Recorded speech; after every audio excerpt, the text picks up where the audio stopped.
really have learned a lot about just the type of kids we have here at James River and how we can best mesh that with the type of ball we're playing on the field.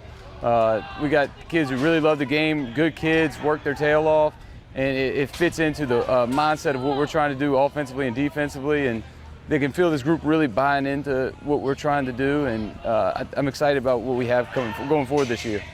I do feel that with this being the fourth year and these freshmen having coming up through the program of everything that we have been doing at James River, that people are really starting to understand the expectations, and the buy-in is at the highest it's been since my first year here. And so us as a coaching staff, we're really excited about the group that we have and what their buy-in and what they're trying to accomplish this season. I think those guys having success their freshman year on the JV level, but also seeing that senior class, their freshman year, have the success that they had, they've been asking each year, what's been different, Coach? What's been different? Why have we not repeated the success from your first year? And we're able to give them examples and use examples of players that they know and they've seen be successful at the varsity level, and they're just hungry. They're hungry for answers. Hey, Coach, what do we need to do? How can we do this better? How can we be like that first group? How can we make this our own? And we coach them up, and they're very coachable. They take those things and they apply it in practice. They've applied it in our scrimmages, and I'm excited to see what they do this year. I believe last year was a great teaching tool for us. We were young. We lost we lost our best two DBs. We lost our best two receivers before we even played a snap last year. We lost a couple of linemen. We ended up starting a lot of sophomores and freshmen towards the end of the year. And so finishing the year strong, I think, built a lot of confidence for our guys. But I also think we learned how to respond to adversity. I think that's what killed us early in the year last year was we'd be in games against really good football teams, and then we'd fall apart down the stretch.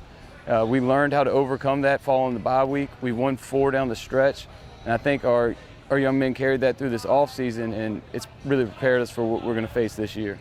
We have 2 really good quarterbacks. One is senior Briggs Baraboo. He came in and he actually made the 2 game-winning passes for us against Midlothian at the end of the game. And then a freshman, Dylan Froley, who's very talented as well.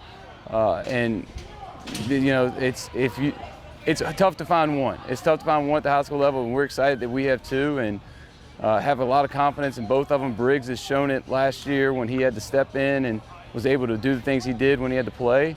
And then Dylan last year as an 8th grader starting for us the whole year on JV was really impressive. So we're excited about both guys and think they're both going to do really good things for us.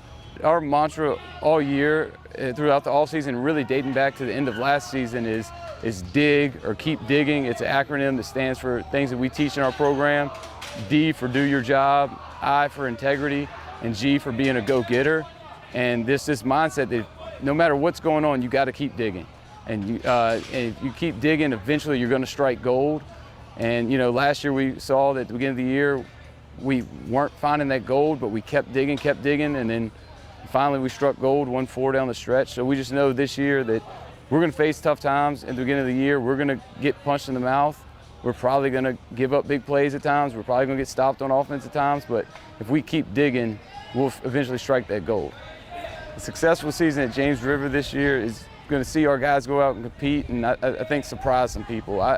We don't want to define it as far as a certain number of wins or a playoff appearance. We're in Region 5C, which is extremely tough, 17 teams. It's difficult to get in there, but you know, if we're competitive all year and we're making noise to be in that playoff hunt down the stretch, then I think we've had a really good year.